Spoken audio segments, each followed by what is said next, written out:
வணக்கம், welcome to mango city kitchen. இன்றைக்கி நம்ம பார்க்க போகிறது தட்டக்காய் புளிக்குழம்பு. பொதுவாக எல்லாருமே பொரியல் தான் செஞ்சுருப்பீங்க. இந்த காயோடைய தன்மையே உங்களுக்கு கொஞ்சம் ஒரு விதமாக சப்புன்னு தான் இருக்கும். இது போல் ஒரு முறை புளிக்குழம்பு செஞ்சு பாருங்களேன், ரொம்ப சுவையாக இருக்கும். இதில் நான் தேங்காய் பால் ஊற்றி செஞ்சுருக்கேன். இதே போல் இதே மெத்தடில் நான் தேங்காய் அரைச்சி போட்டும் நான் செஞ்சுருக்கேன். அது ஏற்கனவே நம்ம சேனலில் ஷார்ட்ஸ் வீடியோவில் போட்டிருக்கேன். அதோடைய லிங்க்கு டிஸ்கிரிப்ஷன் பாக்ஸில் கொடுக்குறேன். உங்களுக்கு எது பிடிக்குதோ அது மாதிரி நீங்கள் செஞ்சு சாப்பிட்டு பாருங்கள். வாங்க வீடியோக்குள்ளே போய் பார்க்கலாம். இந்த கட்டில் பாதி எடுத்துக்கலாம். இதை நல்லா வாஷ் பண்ணி கட் பண்ணிக்கலாம். முன்னாடி காம்பை முதல்ல கட் பண்ணிக்குவோம். 2 இன்ச்சு அளவுக்கு கட் பண்ணிக்கலாம். எல்லாத்தையும் ஒரே சேமாக அளவு ஒரே மாதிரி கட் பண்ணிங்க. அதுதான் பதமாக வேகும். ஒன்று சின்னது பெருசுமாக இருந்தால் குழஞ்சி போகும். இது மாதிரி ஈவனாக கட் பண்ணிக்கோங்க.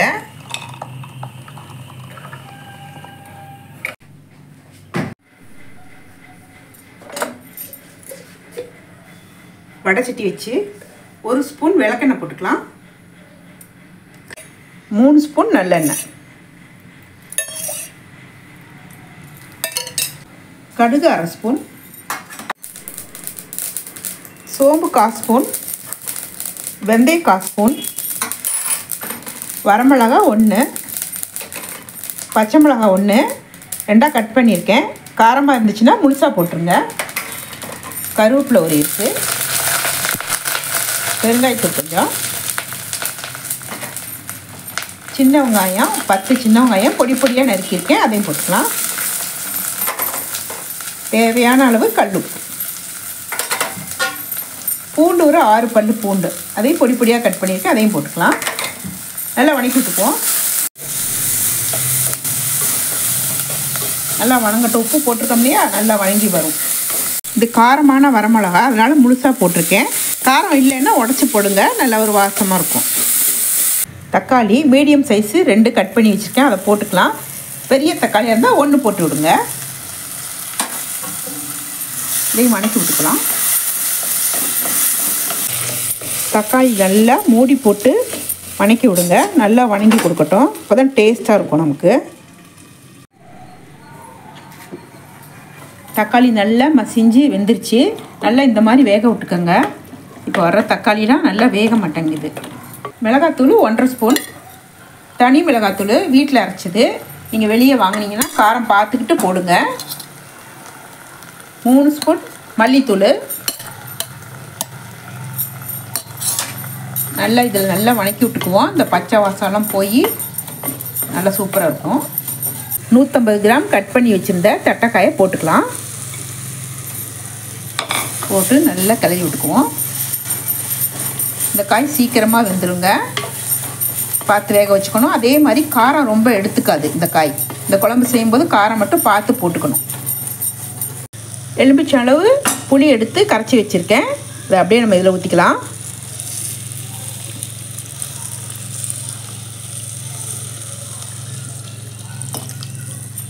இதை நல்லா கலந்து விட்டு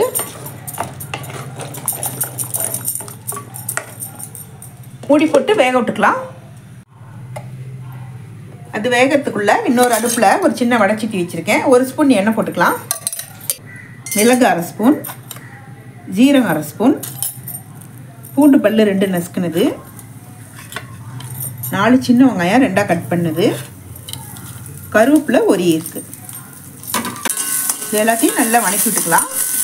மிளகு பார்த்து போடுங்க. நம்ம குழம்புல மிளகாத்தூள்லாம் போட்டிருக்கோம் இல்லையா, அதனால் காரம் பார்த்துட்டு போட்டுக்கணும். ஃப்ரை ஆகிடுச்சு, அப்படியே எடுத்து ஆற வச்சுக்கலாம். அரை மூடி தேங்காய், சின்னதாக அரை மூடி தேங்காய் திரி வச்சுருக்கேன். இதில் 1 ஸ்பூன் எடுத்து இதில் போட்டுக்கலாம். இப்போ நம்ம வணக்கி வச்சுருந்த மிளகு, ஜீரகம், பூண்டு, சின்ன வெங்காயம், கருவேப்பிலை எல்லாத்தையுமே போட்டு நல்லா மையாக அரைச்சிட்டு வந்துடுறேன். இதை மீதி தேங்காவை இன்னொரு மிக்ஸி ஜாரில் போட்டு நல்லா தண்ணி ஊற்றி ஒரே பாலாக எடுத்துக்கலாம்.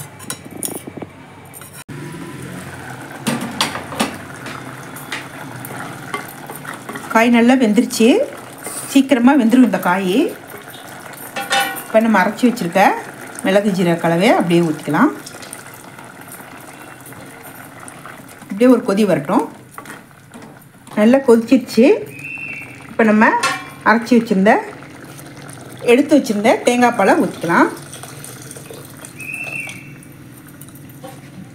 இப்படி தேங்காய் பால் ஊற்றி செஞ்சோம்னா அது ஒரு சூப்பர் டேஸ்ட்டாக இருக்குங்க. நமக்கு ஒரு கொதி வரட்டும். எல்லாம் ஒன்று கூடி கொதிச்சிருச்சு. கொத்தமல்லி தழை போட்டுக்கலாம்.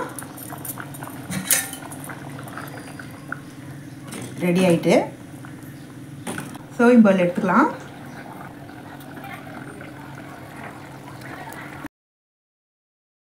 தட்டக்காய் புளிக்குழம்பு ரெடி. இது மாதிரி நீங்களும் செஞ்சு சாப்பிட்டு பாருங்கள். உங்களுக்கு பிடிச்சிருந்தா லைக் பண்ணுங்கள், ஷேர் பண்ணுங்கள், சப்ஸ்கிரைப் பண்ணுங்கள். மறக்காமல் பெல் பட்டனை ப்ரெஸ் பண்ணுங்கள். நன்றி, வணக்கம்.